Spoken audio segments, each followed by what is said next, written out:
Eudhu billahi minash shaitanir rajim. Bismillahirrahmanirrahim. Elhamdulillah ve shukru lillah ve salatu ve selamu ala rasulillah. Allahun e madhëruar e falenderojmë, salavat dhe selame pejgamberit alayhi salatu ve selam I dërgojmë. Dhe këto salavat dhe selame I dërgojmë të gjithë shokëve të tij, familjes së tij dhe të gjithë atyre besimtarë dhe besimtarët që kanë ndjekur dhe ndjekin rrugën islame deri në ditën e gjykimit. Të nderuar teleshikues të televizionit të Poja, vëllezër dhe motra. Fillimisht I përshëndesim me përshëndetjen islame dhe përshëndetjen e xhenetive që Zoti I Plotfuqishëm ka zgjedhur për ne në këtë dhe në botën tjetër. Asalamu alaykum wa rahmatullahi wa barakatuhu. Duke lutur të madhin Zot xhelle shanhu që na lehtësojë dhe të na pranojë agjërimin dhe të gjitha ibadetet tjera gjatë këtij muaji të bekuar. Aspektet që bashkarisht të paraqesim para jush kanë të bëjnë me kujdesin ton ndaj namazit, ndaj faljes së namazit. Të nderuar besimtarë, vëllezër dhe motra. Padyshim se namazi është shtylla kryesore e fesë islame. Është përmendur në shumë vende në Kur'an dhe në hadithet e pejgamberit alayhi salatu vesselam, pa e lënë anash edhe thënjet e shumta të dietarëve ose ixhmain e ummetit. Dhe në kohën që neve kemi në dispozicion do të mundohemi që të pasqyrojmë me theks të veçantë ajetin 238 të surës El-Bekare, ku Zoti xhelle shanhu me një ajet shumë të shkurtër flet për vlerën dhe rëndësinë e këtij ibadeti. Edhe pejgamberi alayhi salatu vesselam vazhdimisht në hadithet e tij thotë që es-salatu imaduddin, namazi është shtylla e fesë. Ai I cili apo e cila besimtarja që e fal namazin e ka forcuar fen. Këtu është për qëllim që besimtari ose besimtarja që vazhdimisht e falë namazin, sikur ka plot e përplot arsye me deklaruar se vërtet me këtë vepër që e bën, me këtë ibadet që e bën, sikur është duke arsyetuar angazhimin e tij raport me fesë së cilës I takon. Dhe Zoti xhelle shanhu në këtë ajet mes tjera thot: "Hafidhu ala salawati was salati al-wusta wa qumu lillahi qanitin." Që në gjuhën tonë do të thot falni vazhdimisht, falni rregullisht namazet ditore, faljet. Por edhe atë të mesëm. Vekumu lillahi qanitin. Dhe ndaj Allahut xhelle shanhu të jeni respektues. Derisa namazi është shtylla e fesë. Meqense jemi në këtë drejtim, ta përmendim teleshikues të nderuar, vëllezër dhe motra, se ky ajet në surën El-Bekare që ndodhet pikërisht në vijim të disa ajeteve të Kur'anit që Zoti I Plotfuqishëm flet për familjen, flet për bashkësinë, flet për shkurrizimin, flet për aspektet e ngjashme me këto. Por mbi të gjitha, në vijim të këtyre ajeteve paraprake, sikur Zoti I Plotfuqishëm na bën me dije se problemet familjare janë shumë të ndihshme. Shkurrizimi është shumë I ndihshëm. Për atë arsye thot pejgamberi alayhi salatu wasallam: "Ebgadul halal ila Allahi talaq." Vepra me urrëyet të Zotit Plotfuqishëm, por që është e lejuar pikërisht shkurrizimi. Pikërisht në këto ajete, sikur Zoti I Plotfuqishëm e ka vendosur këtë ajet të namazit. Me çka na bën me dije neve si besimtarë dhe besimtare se pikërisht në kohën e asaj që ne mund të kemi probleme nga më të ndryshmet, sikur ato që I përmendëm, është pikërisht ky ibadet, I cili sikur largon brengat, largon stresin dhe vështirësinë, dhe kjo sikur jo me pa qëllim, që ky ajet është vendos pikërisht në vazhden e këtyre ajeteve. Dhe nëse I referohemi asaj që sqaron pejgamberi alayhi salatu vesselam kur kryekput dëshmon se Kur'ani, radhitja e sureve, radhitja ajeteve në tërësi është nga Allahu xhelle shanhu, për cilën thot pejgamberi alayhi salatu vesselam, Xhibrili si meleku që ja ka pru shpallën pejgamberit alayhi salatu vesselam, I ka thënë se këtë ajet vendosen këtë sure dhe në këtë renditje të ngjashme me këto. Mirë po, jo vetëm kaq.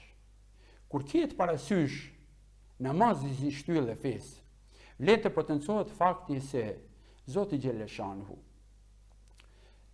obligueshmërinë e namazit e ka dalluar prej obligimeve të tjera, edhe për nga vendi ku është obliguar namazi. Sepse dihet mirëfilli se pejgamberi alayhi salatu vesselam shpallja i ka zbritur edhe në Mekë edhe në Medine, edhe ndonjë udhtim të ngjashëm me këtë. Mirë po, namazet ditore që janë obligim për ne, janë obligim kur i është bërë obligim pejgamberit alayhi salatu vesselam falja namazit, pikërisht kur pejgamberi alayhi salatu vesselam ishte mysafir i Zotit xhaleshanuhu në natën e Isras dhe të Miraçit.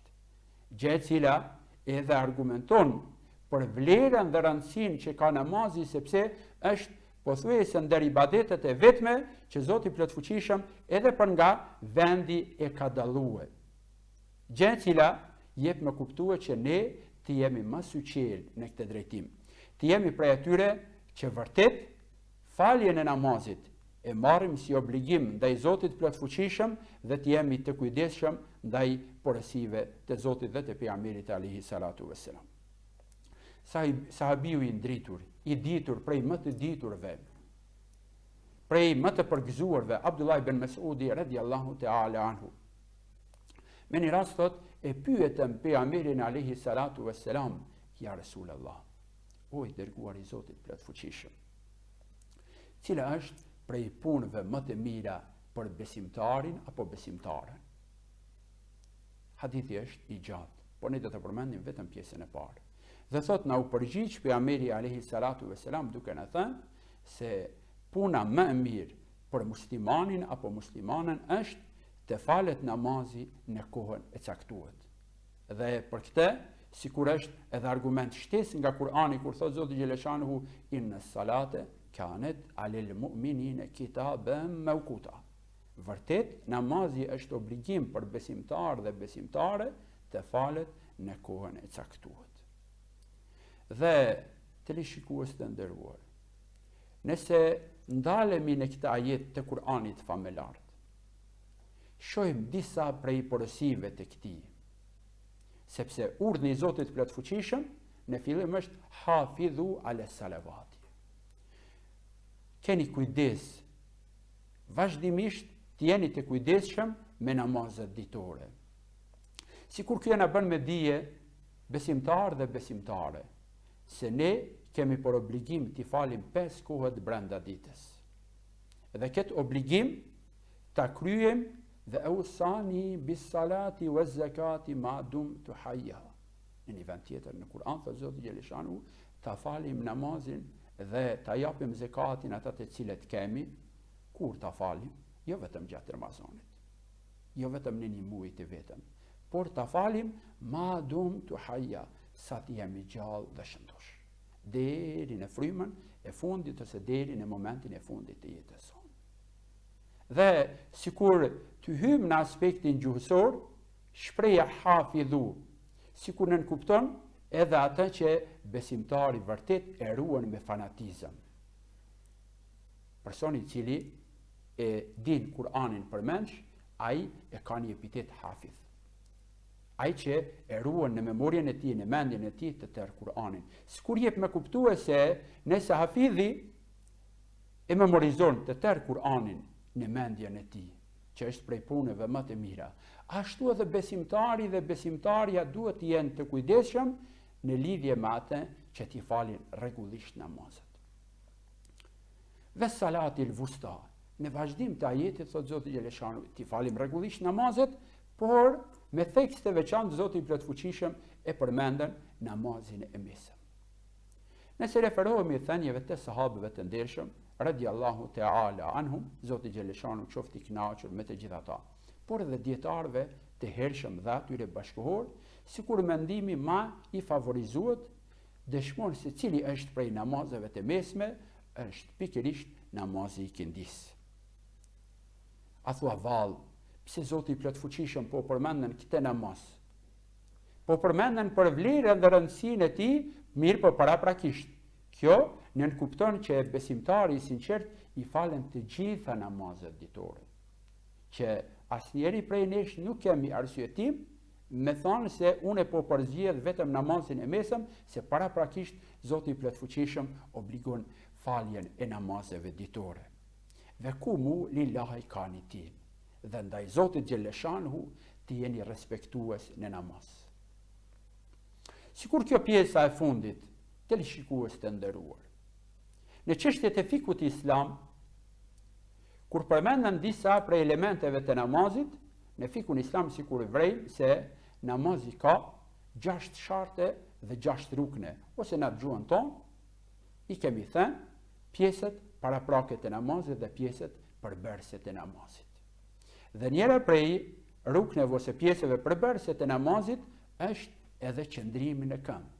Sikur në bazë të këtij ajeti edhe kemi obligueshmërinë ose imperativ që gjatë namazit ne qëndrojmë në këmbë, që është njëri prej rukneve kryesore të namazit, por është fjala për ata të cilët kanë mundësi, sepse edhe pejgamberi alayhis salatu vesselam thotë sallu qaima, faluni në këmbë, e nëse nuk keni mundësi, por ata që nuk kanë mundësi, ka edhe arsyetime të tjera.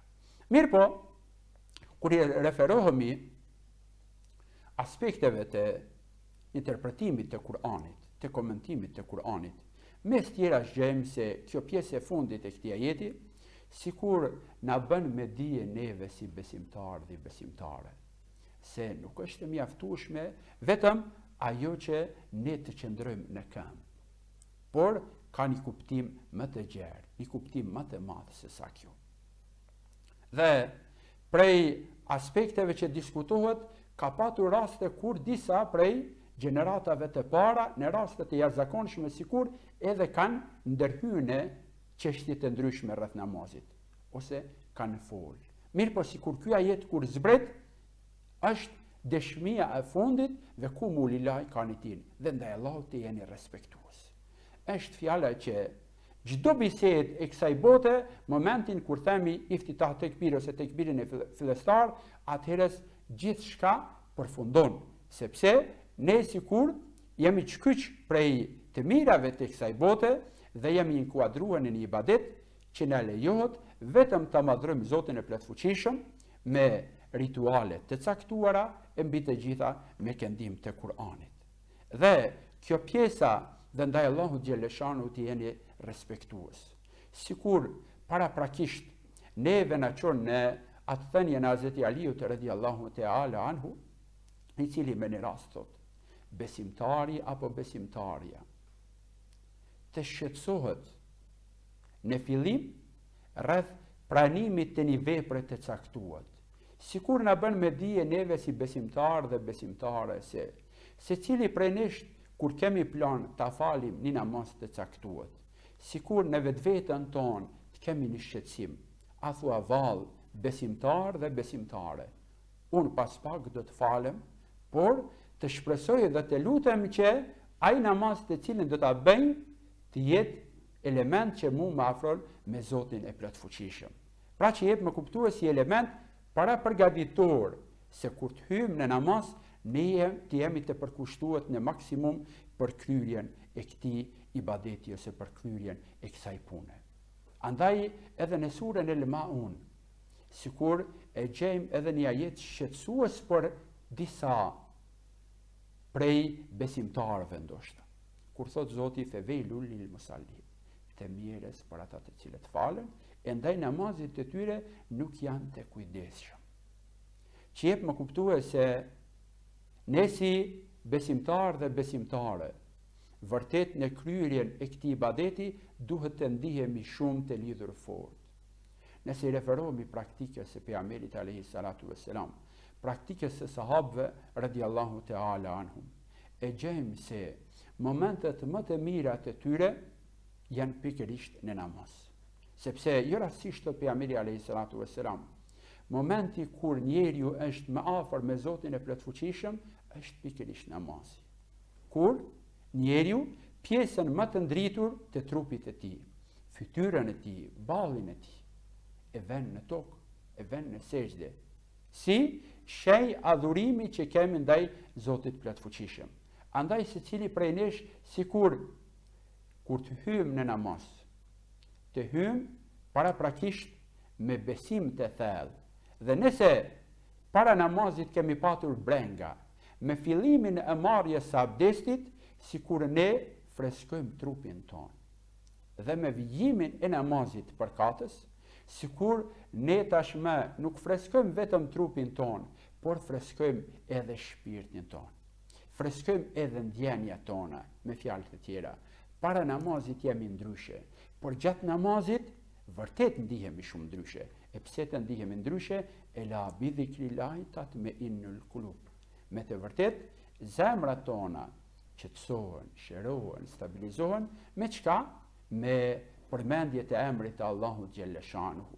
Prandaj namazi duhet ta ketë këtë impakt, që secili prej nesh të ndihemi vërtet shumë të lumtur në namaz, të ndihemi në namaz si njerëzit më optimistë të mundshëm. Mirë po, teleshikues të nderuar, një aspekt që duhet të shqetësohemi është pikërisht braktisja e këtij ibadeti ose këtij adhurimi. Porosia e këtij ajeti krye kput që të falen namazet ditore, derisa të jemi gjallë dhe shëndosh. Mirë po, porosia e ajeteve të tjera dhe haditheve të pejgamberit alayhi salatu vesselam, sikur neve na bën me dije që të kemi kujdes në braktisjen e këtij ibadeti. Sepse pejgamberi alayhi salatu vesselam në një hadith thot: "Ma bejnë rregjulu wa bejnë shirku e vil kufri tarku salat." Ajo që na dallon neve me kënd, me idhujtarët, me jo besimtarët, është pikërisht braktisja e namazit. Pra pejgamberi alayhi salatu vesselam ka shkuar edhe aq lart sa që braktisjen e këtij ibadeti e ka konsideruar edhe si element i cili e qet në pikpyetje edhe ndjenjen e besimit. Hadithet e pejgamberit alayhi salatu vesselam janë të shumta, por koha nuk na lejon që të zgjerohemi. Sikur gjejmë hadithet e pejgamberit alayhi salatu vesselam që veç e përmenden peshën e gjunahit, peshën e ndjenjes së përgjegjësisë për muslimanin dhe muslimanën i cili apo e cila braktisën namazin. Kur u përmend me tekste veçantë namazi i mesëm, që sipas mendimit të pjesës dërmuese të dietarëve islam, Zoti xheleshanu qoftë i kënaqur me ta, kam përmendur namazin e mesëm, namazin e ikindis. Thot pejgamberi alayhi salatu vesselam: kujt i ikën namazi i ikindis, është fjala, kujt i kalon pa fal namazi i ikindis, ai duhet të ndihet keq, të ndihet i mërzitur, i pikëlluar, sikurse atij i është shkatruar familja dhe pasuria e tij. A thua vallë, si ndihemi ne në këtë drejtim? A ndihemi të shqetësuar kur na ikën një namaz pa falur apo nuk ndihemi? Do t'i marrim disa shembuj logjik nga jeta jonë. Teleshikues të nderuar, vëllezër dhe motra, sikur neve me na ndodh, gjithnjë i referohemi bazë këtij hadithit e pejgamberit alayhi salatu vesselam. Sikur neve me na humb portofoli, me na humb të hollat, me na humb ari, me na humb diamanti, argjendje të ngjashme me këtu. Me fjalë të tjera me na humb pasuria. Çfarë bëjmë ne? Ndihemi si është më së keq. Sikur e kemi gjithë presionin e gjithë dynjas në atë moment. Pse? Na ka humb pasuria, na kanë humb gjërat me vlerë. A thua vallë mendja njeriut se sa ndihshme është. Arsyetimi pse? Më ka humb një pjesë e pasurisë. Nuk e di ku kam familjarin tim dhe çfarë reagime bëjmë. Do më thanë, vërtet këtu shihet se mendja të cilën na ka dhuruar Zoti i plotfuqishëm, na duhet ta falenderojmë Zotin e plotfuqishëm, sepse mendja jon sikur reflekton. Por kur ndihemi të mërzitur dhe të pikëlluar pse na ka humb pasuria, pse ka humb të hollat, ato ndoshta kanë shpresë që të rikthehen, a thua vallë, si ndihemi ne kur na humb namazi? A ndihemi të shqetësuar? Ajo. Nëse nuk ndihemi të shqetësuar, sikur jep më kuptues se ka elementet e besimit jo në rregull. E pejgamberi alayhi salatu vesselam po thot, vetëm për një ikindi të vetme, besimtari duhet të ndihet keq që i ka kaluar një ikindi pa falur atij, sikur t'i ketë humbur pasuria dhe familja e tij. Prandaj, edhe në këtë drejtim të jemi edhe më tepër të kujdesshëm. Plot e përplot shembuj nga jeta jonë e përditshme që ne të reflektojmë, ne të jemi të atill që derisa çmojmë pasurinë duhet ta çmojmë, se kemi fituar me djerës dhe me mund dhe me angazhim, por ta çmojmë edhe dhuntin e Zotit plotfuqishëm, edhe emanetin që kemi para madhështisë së Zotit. Emaneti para madhështisë së Zotit në këtë rast është pikërisht të falurit të namazit ditor, 5 namazet ditore brenda ditës dhe natës. E nëse shqetësohemi për namazet tona, sikur që shqetësohemi për humbjet e pasurisë apo të ngjashme me këto, ajo jep me kuptues se besimi jonë është shumë funksional dhe natyrisht në këtë drejtim nuk do të mungoj edhe ndihma e madhështisë së Zotit plotfuqishëm. Bile përmendet në këtë drejtim një shembull në kohën e Imam Ebu Hanifes rahimahullahu teala, që njeriu aq shumë është i dhënë pas pasurisë. Në kohën e këtij dietarit të madh prej më të mëdhejve të Islamit, Zoti Gjeleshanu i mëshiroft që të gjithë ata. Shkon një njeri dhe i thot, o dietar i madh, o njeri i ditur, thot kam një hall, kam një dert, kam një shqetësim. Dhe Imam Ebu Hanifja pyetën, çfarë halli, çfarë vështirësie, çfarë brenge kije? Sepse ka brenga që zgjidhen, thot më ka humbur një shumë e madhe e pasurisë dhe i gjithë sikur kam humbur shqetësimin e kam të ajo pasuri. Dhe sikur e ka thënë një shembull para disa shekujve, por që kjo është shumë aktual me ditët tona. Ebu Hanifja çfarë i rekomandon? Thot, në një kohë të natës kur të tjerët flenë, ti zgjohu, thot, merr abdes, me sinqeritet dhe fali 2 rekat namazin e natës. Por në kuadër të këtij namazit të natës, thot, lexo më tepër prej Kur'anit. Dhe kur të bësh ruku dhe kur të bësh sejdë, qëndro më tepër me ruku dhe në sejdë dhe bën lutje të shumta. Dhe momentin kur ky i shqetësuhet me këtë problem që ka dhe këtë rekomandim që ja bëri Ebu Hanife Zoti Gjeleshanu i mëshiroft, çfarë shkon dhe aplikon të njëjtën strategji. Mirë po në disa rivajete përmendet se me të filluar namazi, ky besimtar, sikur me një besim si i dyshimt ose që lën për të dëshiruar më mirë me thonë, e fillon namazin dhe pa pritma sikur i del vendi se ku mund të jetë ajo shumë me humbur e pasurisë dhe pa një, pa dy, pa përfunduar këtë namaz, pa dhënë selam, i vërsulet pasurisë atje. Gjë e cila dëshmon se njeriu vërtet shumë është i dhënë pas pasurisë e që pasurinë e ka fituar vetë dhe një ditë do të ndahet prej saj, për të arsye dhe Zoti Gjeleshanu në surën e Lala thot, kad efleha men tezekka dhe keres marabihi fesalla. Ka shpëtuar ai njeri që falet edhe madhron Zotin e plotfuqishëm, bel tu'thiruna al-hayat ad-dunya wal akhiratu khairu wa abqa. Ju po jepni shumë rëndësi jetës së kësaj bote, të mirës së kësaj bote, por dini se ahireti është i përhershëm. Andaj të shikues të nderuar, meqense koha nuk na lejon që të zgjerohemi, shpresojmë dhe lutemi sadopak që Zoti i plotfuqishëm, që është ndryshuesi i gjendjes së zemrave tona, të na përmirësojë imanin tonë, të na fisnikroje imanin tonë, sikur që e duam pasurinë dhe vlerësojmë pasurinë, sikur që e duam dhe vlerësojmë familjen dhe jemi në gjendje me boçmos për familjet tona, që gjithçka është në rregull. Ta duam dhe ta vlerësojmë në vendin meritor që ja ka lënë Zoti dhe pejgamberi alayhis salatu vesselam, edhe namazit, edhe ibadeteve të tjera. Dhe mbi gjitha të mos harrojmë se pejgamberi alayhis salatu vesselam kulminacionin e mirësive të namazit e përshkruan me 2 fjalë të shkurtra, kur thot miftahul jannati as-sala, çelësi prej më kryesorëve të xhenetit është pikërisht falja e namazit. Zoti Gjeleshanu na mëshiroft, na udhëzoft në rrugë të drejtë e na shpërbleft me xhenetul firdaus të gjithë besimtarët. Selamun alejkum ve rahmetullahi ve berekatuh.